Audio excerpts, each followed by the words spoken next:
Bonjour Éric Coquerel. Bonjour. Député à la France Insoumise, président de la commission des finances. Vous avez peut-être entendu ce matin sur France Inter dans les journaux la réaction du secrétaire national du Parti communiste, Fabien Roussel, qui veut élargir l'union de la gauche jusqu'au socialiste Bernard Cazeneuve. Et il n'apprécie pas, Fabien Roussel, que les Insoumis viennent lui réclamer des comptes. Qu'est-ce qui ne vous convient pas aux Insoumis dans cette démarche de vouloir élargir l'alliance au sein de la NUP ou à l'extérieur de la NUP? Déjà, manifestement, il se mêle des affaires internes du Parti socialiste. Je vous rappelle, le Parti socialiste est membre de la NUPES, qui a une direction, une majorité, qui a réaffirmé sa volonté de construire ce que nous avons entrepris aux législatives, c'est-à-dire non seulement l'unité de la gauche, mais l'unité de la gauche sur un programme de rupture, pour aller vite, un programme de gauche. Oui, mais il estime qu'il faut aller plus loin aujourd'hui, il faut élargir plus large. Je vais finir, qui tournait le dos justement à tous ceux qui, au Parti socialiste, avaient amené le résultat de 1,75% de Madame Anne Hidalgo, c'est-à-dire M. Hollande, M. Cazeneuve, tous ceux qui avaient fait une politique qui, en réalité, était une politique très social-libérale, qui s'adaptait totalement au système financier, qui avait même, en termes déjà à l'époque de répression des mobilisations, souvenez-vous de la loi El Khomri, les NAS commencent à ce moment-là. Souvenez-vous de Sivens avec un mort. Donc, cette gauche-là avait failli, elle nous avait amené Macron. Libre à monsieur Roussel de vouloir la remettre sur selle. Moi, je crois que c'est ce qui avait condamné la gauche à redevenir ce qu'elle doit être dans le pays, c'est-à-dire une alternative sur le fond au système néolibéral, au système productiviste. Et moi, je ne rêve pas de cette gauche-là. Mais c'est pas ça qu'il dit, Fabien Roussel. Pardonnez-moi, je vous coupe. Si vous me dites... Roussel dit il faut à un moment donné élargir le socle de la gauche. On veut élargir le socle de la gauche si on veut devenir majoritaire, c'est-à-dire si on veut gagner des élections et accessoirement si on veut gagner l'élection présidentielle. Là, je parle à la place de Fabien Roussel. C'est ce qu'il disait le week-end dernier dans Questions politiques notamment. Bonne stratégie ou pas? Mais élargir le socle de la gauche tel qu'elle est avec la NUPES au niveau de la population, au niveau du peuple, au niveau des électeurs, bien évidemment. Ça oui, c'est-à-dire que on a réussi au présidentiel avec Jean-Luc Mélenchon à asseoir justement la supériorité d'un programme de rupture. Les législatives ont été plutôt un bon résultat vu la situation. Donc pour gagner, pour gouverner, parce que ce que nous voulons faire, il faut élargir le socle de la gauche dans la population. Mais vous allez l'élargir avec une alliance avec tous ceux qui ont failli. Je comprends pas. Quel est le projet? Il parle beaucoup des syndicats aussi, par exemple, et il parle de personnalité. Donc c'est vraiment une ouverture très large. On s'est focalisé sur Bernard Cazeneuve. Savez-vous que pendant la campagne électorale et ensuite avec justement la NUPES, nous avons mis, et malheureusement le Parti communiste et M. Roussel n'était pas très favorable à ça, nous avons lancé un parlement de l'Union populaire, donc la nouvelle Union populaire, dans lesquelles il y a des syndicalistes, il y a des artistes, il y a des intellectuels, il y a des chercheurs, etc., etc. Donc nous avons déjà tenté ça, que M. Roussel appuie ce genre de démarche, au lieu, j'allais dire, de remettre en selle tous ceux qui, d'abord il faudrait prouver qu'ils apportent quelque chose électoralement, mais surtout ce qui me pose problème, c'est quel est leur projet politique? C'est revenir aux années Hollande? C'est revenir à une gauche qui se retrouve à la fois incapable de gagner au niveau électoral, mais surtout incapable de transformer la situation sociale dans le pays. Donc je comprends pas très bien. Bon, on vous réconciliera pas. Je comprends pas très bien, si ce n'est, à certains moments, et je le reproche un peu à Fabien, l'impression qu'il marque des buts contre son camp, en approuvant ce que dit M. Darmanin, alors que M. Darmanin est en guerre contre la NUPES, nous criminalise, a des propos extrêmement durs pour nous stigmatiser, et faisant de même avec M. Cazeneuve. Oui, mais la NUPES, elle va comment aujourd'hui? Vous aviez une réunion à l'Assemblée nationale, elle va très très bien. La NUPES. Mardi soir? Oui, très très bien. Et vous avez acté la mise en place d'une nouvelle phase de la NUP, un acte 2, comme le fait disent de se certains. voir, on a acté, alors chacun l'appelle comme il veut, enfin l'idée, c'est de se rencontrer plus souvent, c'est-à-dire une fois par mois, on va faire des plénières tel qu'on l'a fait mardi soir. On va faire beaucoup plus d'initiatives communes, de projets de loi de commun. Nous avons remis, nous, sur la table, l'idée justement de relancer ce fameux Parlement de l'Union populaire, nouvelle Union populaire. Et puis, nous le disons, c'est ce que nous souhaitons. Nous ne voyons pas pourquoi nous ne serions pas capables d'être présents ensemble aux européennes et aux élections intermédiaires d'ici la présidentielle, puisque tous les partenaires de la NUPES, c'est quand même déjà quelque chose de positif. Attendez. Ce qui est positif, c'est que tous les partenaires de la NUPES disent bien évidemment, il faut que nous soyons ensemble au présidentiel.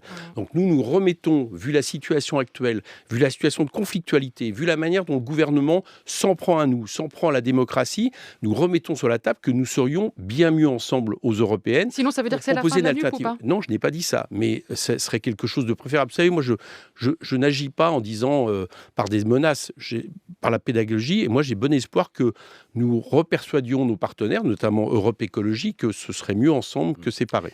Hier, la présidente de l'Assemblée nationale, Yaël Braun-Pivet, a fait un rappel à l'ordre pour 76 députés, dont des insoumis, pour des comportements jugés inappropriés au Palais Bourbon. C'était par exemple des chants ou des vêtements non conformes. Vous répondez quoi ce matin? C'est pas ça en fait. Il y a eu des chants? Non, mais le rappel à l'ordre n'est pas là-dessus. Je vous le dis, puisque je l'ai reçu. Donc, le rappel à l'ordre, c'est un rappel à l'ordre sur les pancartes seulement. D'accord ? Et non pas sur rien d'autre. Bon. Nous contestons fortement et nous sommes très inquiets du fait que Yaël Braun-Pivet, à l'Assemblée nationale, finalement, fait rentrer à l'Assemblée nationale le même type d'attaque que M. Darmanin, par exemple, fait sur nous en nous traitant d'ultra-gauche, etc. Enfin, des choses qui n'ont aucun rapport avec la réalité. Pourquoi ? Parce que, d'abord, c'est une décision collective. Et ça n'existe pas. Dans l'Assemblée nationale, vous individualisez vos peines, mais en aucun cas, ça ne peut être collectif. Deuxièmement, c'est sur des faits faux. C'est-à-dire, elle nous reproche d'avoir brandi des pancartes. Bon, comme elle ne peut pas se contenter de ça, parce qu'une semaine après, par exemple, il y a eu d'autres pancartes brandies, notamment par le Parti communiste, elle explique qu'on les a maintenues, ce qui n'est pas vrai. Elle n'a pas eu plusieurs injonctions. Enfin, elle raconte des choses qui sont fausses. Mais surtout, tout ça nous rappelle quand même un autoritarisme inquiétant. Savez-vous que M. Orban, le président de l'Assemblée hongroise, a utilisé le même type d'argument pour 4 pancartes pour justement pénaliser des députés à l'Assemblée nationale? Non mais quand même, Éric Coquerel, là encore, pardonnez-moi, je vous coupe. Raison. Non, c'est pas ça, mais est-ce que vous avez des regrets quand même, c'est pour certains insoumis, et vous en êtes, est-ce qu'il y a des regrets dans les comportements insoumis que vous avez eus à l'Assemblée nationale ces dernières semaines, ces derniers mois? Est-ce qu'il y a des regrets dans ce que vous avez fait parfois? Parlons de ce qui s'est passé à ce moment-là. D'accord ? Le fait que nous chantons la Marseillaise, repris également par d'autres groupes, notamment de la NUPES, que nous brandissions une pancarte sur quelque chose qui est un problème démocratique incroyable, c'est-à-dire le fait qu'une loi qui va structurer, qui va faire reculer de 2 ans le départ de l'âge de la retraite soit imposée par 49.3 parce que le gouvernement n'a pas de majorité à l'Assemblée. Alors non, je n'ai pas de regret à un moment donné de dire que ça ne peut pas se passer comme ça. Mais est-ce qu'on peut être un élu de la République comme vous et chanter la Marseillaise, oui. Et empêcher, par exemple, la Première ministre de s'exprimer? Mais la Première ministre est arrivée pour empêcher l'Assemblée nationale de voter. Est-ce que vous considérez que c'est normal dans une démocratie? Moi, je dis que dans une démocratie, on n'est pas toujours d'accord. Non. Je vous demande de répondre à cette question. Est-ce que vous considérez que dans une démocratie... Mais si, dans une démocratie, est-ce qu'il est normal? Est-ce que dans une démocratie, il est normal, à un moment donné, que parce que vous êtes minoritaire, vous empêchez l'Assemblée nationale de voter après l'avoir déjà fait 10 fois lors du budget pour les mêmes raisons, parce qu'elle est minoritaire? Il faut refaire la Constitution. Alors, à partir de là, laissez-moi finir. Est-ce que vous savez comment se passe un 49.3 ? Est-ce que vous savez ? On en a suivi quelques-uns. Là. Oui, d'accord. Donc, vous savez que la ministre arrive, d'accord, clôt les débats et explique qu'elle impose le 49.3 et elle sort. Quelle autre manière de réagir voyez-vous que justement du type de manifestation? Nous, on a trouvé que la Marseillaise était quand même quelque chose qui solennisait le moment, d'accord, qui s'appuyait sur nos principes républicains. On s'est contenté de mettre des pancartes parlant du problème de démocratie du 49.3. Je trouve que c'était le minimum qu'on pouvait faire. Et d'ailleurs, je remarque que dans le monde entier, dans les unes du monde entier, c'est quelque chose qui n'a pas été, remarqué comme un tumulte, mais plutôt comme une expression, justement, républicaine d'une opposition qui n'est pas d'accord avec des débits de démocratie. Mais est-ce que les insoumis sont encore dans le respect des institutions aujourd'hui? Bien sûr, mais est-ce que le gouvernement est dans le respect des institutions? C'est quand même incroyable, ce genre de question. Excusez-moi, car vous êtes dans votre rôle, mais... Et vous répercutez les attaques que fait le gouvernement. Pas. Mais je suis dans l'observation. Je vous réponds, ça me permet de répondre au gouvernement, démocratique vous reprenez ces termes-là. Est-ce que le gouvernement est dans le respect de la démocratie à partir du moment où il utilise un projet de loi de finances rectificative à la sécurité sociale, on va en parler je pense, qui n'est absolument pas fait pour ça et qui lui permet juste, pourquoi il l'utilise? Parce que ça lui permet juste, de raccourcir les débats considérablement sur une loi très importante, 2, de passer éventuellement par ordonnance et en force, et même d'utiliser le 49.3. Et je dis qu'on n'a pas besoin d'une... Est-ce que vous croyez que c'est normal? Est-ce que vous croyez que vous respectez la démocratie? Il y a des institutions qui vont effectivement en juger, à savoir le Conseil constitutionnel, pour savoir si effectivement la Constitution a été respectée. C'est ça le respect des institutions. Non, le respect des institutions, d'abord... À mon avis, il y a quelque chose qui est au-dessus, qui est le respect de la démocratie et le respect de l'Assemblée nationale.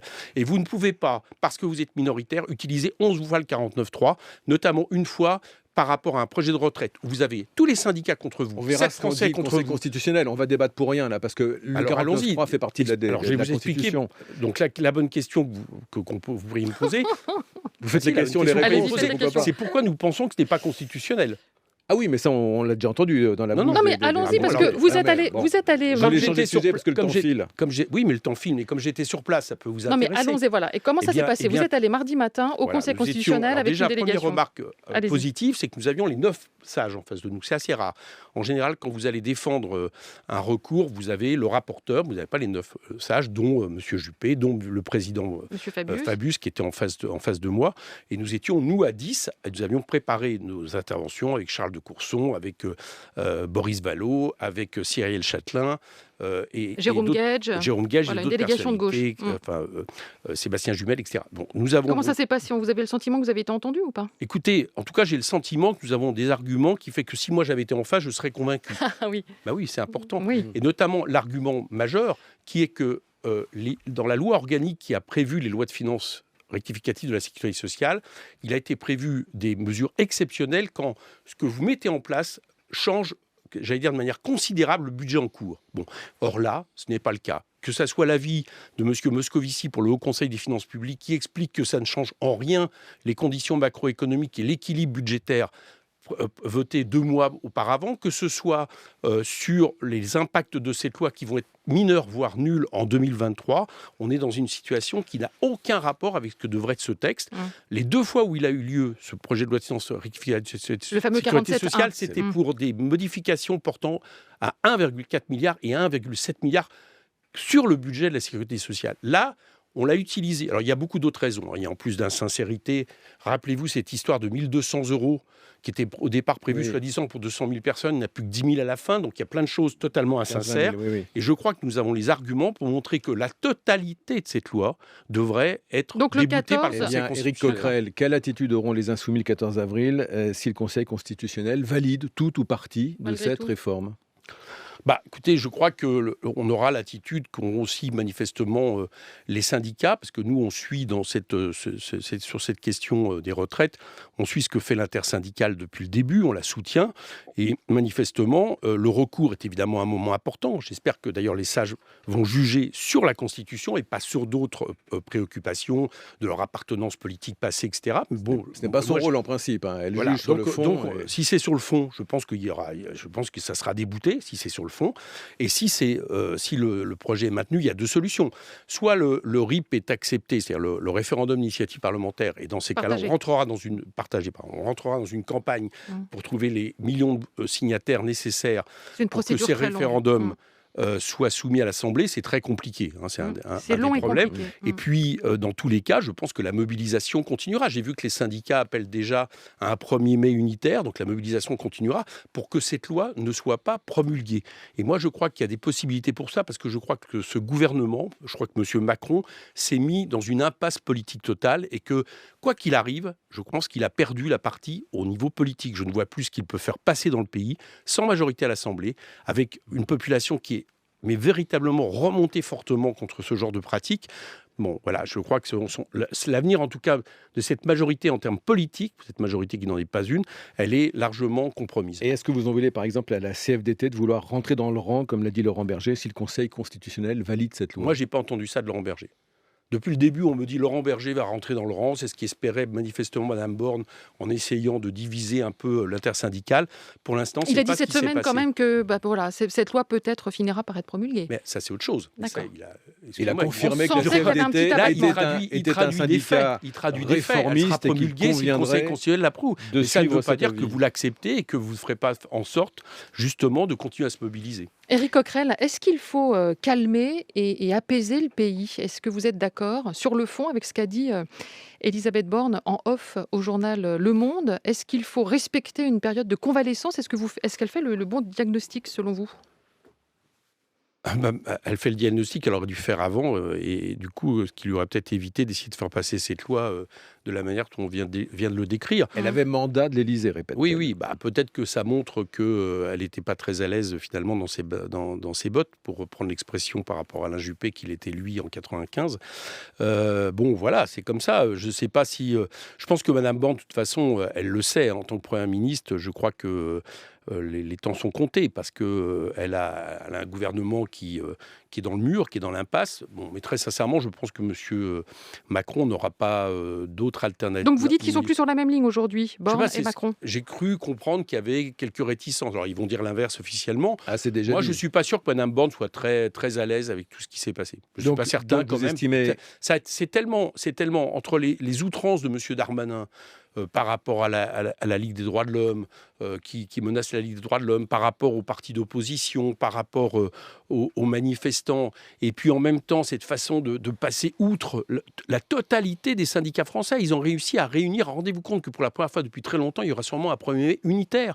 Bon, je ne pense pas qu'elle soit très à l'aise dans ce rôle-là. Éric Coquerel, le temps file. Encore un sujet. Sophie Binet, les relations n'étaient pas bonnes entre Jean-Luc Mélenchon et Philippe Martinez à la tête de la CGT. Désormais, Sophie Binet, à la tête de la CGT, cherche une nouvelle relation plus apaisée avec les Insoumis. Ça annonce quoi? Ça annonce c'est du positif. Moi, j'étais au congrès de la CGT. Et je ne porte pas du tout de jugement sur la direction passée, Philippe Martinez, avec qui je continue à dialoguer. Mais j'observe une chose, c'est que j'ai l'impression que l'élection de Sophie Binet et du bureau dans sa composition a rassemblé la CGT. Voilà, j'ai cru comprendre que les retours étaient positifs.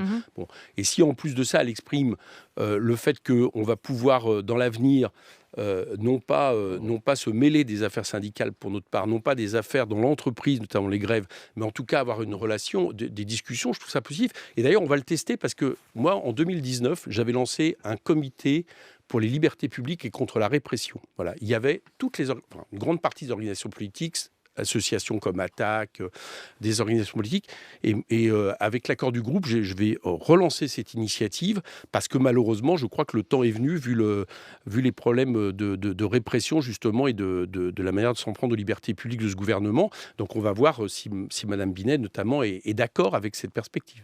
Passons à Adrien Quatennens pour finir, qui doit réintégrer le groupe des Insoumis à l'Assemblée à partir de vendredi prochain, le 14 avril aussi. Décidément, grosse journée le 14 avril. Il avait été, je le rappelle, écarté du groupe après des actes de violence conjugale pour lesquels, il faut le rappeler, il a été condamné.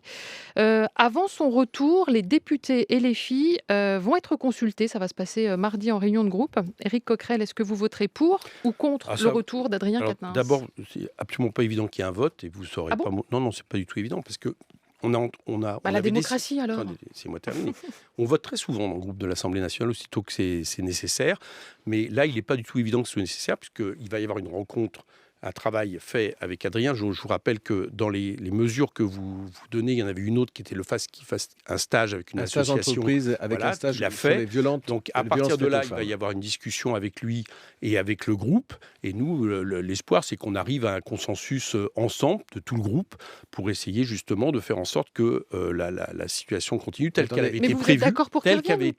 Telle qu'elle avait été prévue à l'origine, c'est-à-dire le fait que au nom d'une certaine gradation des peines, enfin en tout cas des sanctions, au nom également de la réhabilitation, qui est quelque chose de terriblement progressiste, et en même temps des valeurs féministes, notamment vis-à-vis des violences sexuelles et sexistes, Mais vous gagnez du temps, là. Vous êtes d'accord ou pas avec son retour? Moi, je serais d'accord avec la position du groupe, et je ne veux pas qu'on commence justement à vous offrir le terrain d'une polémique interne, alors que jusqu'à maintenant, on a réussi à très bien travailler tous ensemble sur cette situation. Alors, vous verrez la position du groupe. Vous posez la question autrement pour finir. J'ai confiance dans la solution qui sera trouvée, et à mon avis, vous verrez, je pense qu'on aura un consensus. Est-ce que le groupe vous semble aujourd'hui plutôt favorable ou plutôt contre le retour d'Adrien Quatennens? Je pense que le groupe est plutôt enclin à faire ce que nous avions prévu, c'est-à-dire à faire en sorte que Adrien Quatennens revienne en fonction évidemment de tout ce qu'il aura tiré, notamment du travail avec cette association. Merci beaucoup d'être venu en parler ce matin sur France Inter. Éric Coquerel, député La France Insoumise, président de la Commission des Finances. Merci beaucoup et bonne journée.